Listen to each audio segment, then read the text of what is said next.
কালীঘাট চলো তৃণমূলের শিক্ষা নিয়োগ দুর্নীতির বিরুদ্ধে তৃণমূল কংগ্রেসের সরকারের সংগঠিত চাকরি চুরির মাসুল গুনতে হচ্ছে পশ্চিমবঙ্গের নিরপরাধ যুব সমাজকে।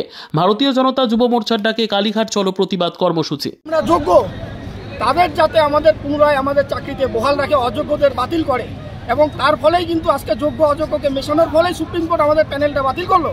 আমাদের বাড়িতে বউ বাচ্চা আছে, আমরা খাবো কি? আমার অনেক লোনের বার্ডেন আছে। তাছাড়া আর একটা ব্যাপার হচ্ছে, আমরা আগেও চাকরি পেয়েছি আপার প্রাইমারিতে, আমি যাই নাই, আমার অনেক বন্ধু বান্ধব সবাই চাকরি পেয়েছে, কিন্তু আমরা কেউই যাই নাই। আমরা কাউন্সিলিং আমাদের হাইবা দিতে দেয়নি আপার প্রাইমারিতে যে আমরা 9-10 চাকরি করি জন্য।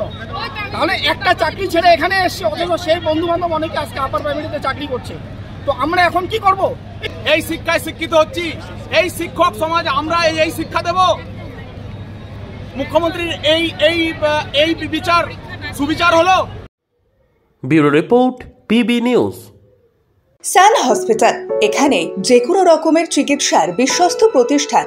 খুবই কম খরচে বিশ্বমানের চিকিৎসা প্রদান করে থাকে। উন্নত মানের ওয়ার্ড কেবিন, পরিষ্কার পরিচ্ছন্ন পরিবেশ দ্বারা সুসজ্জিত চিকিৎসা ব্যবস্থা রয়েছে। এছাড়া স্বাস্থ্যসাথী কাজেও পরিষেবা প্রদান করা হয়। সুতরাং আজই যোগাযোগ করুন সান হসপিটালে। ঠিকানা GT road, Bhangakuthi, Bardhaman. Phone number মনে রাখবেন 9434188262 অথবা 83730954222।